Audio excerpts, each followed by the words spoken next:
My middle school horror story, the subway.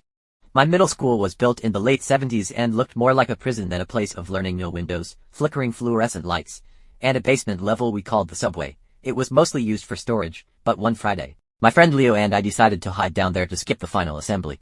We were sitting behind a stack of old wrestling mats when we heard the heavy fire door at the top of the stairs creak open. We went silent, thinking it was the janitor, but the footsteps weren't right. They were rhythmic clack, slide, like someone was dragging a heavy bag behind them.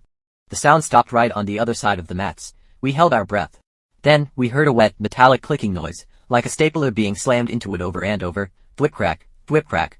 I peeked through a gap in the mats. It wasn't the janitor. It was a guy in a faded utility jumpsuit, but he wasn't looking for us.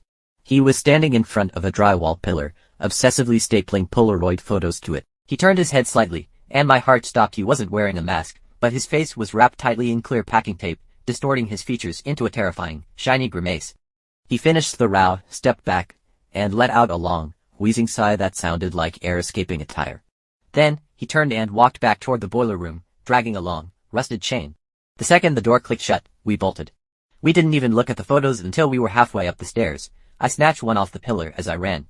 When we got outside into the sunlight, I looked at the picture. It wasn't a photo of a person. It was a photo of the very spot where Leo and I had been hiding just 5 minutes earlier. In the photo, you could see our backpacks sticking out from behind the mats. We told the principal. They called the cops and searched the basement. They found the photos, hundreds of them, all of students taken from blind spots around the school. But the man in the jumpsuit, he was gone. They found a crawl space behind the boiler that led to the old ventilation shafts. He hadn't been a worker. He'd been living in the walls for months, watching us. The school installed 40 new cameras the next week, but I never went back into a room without windows again. Some things are better left in the dark.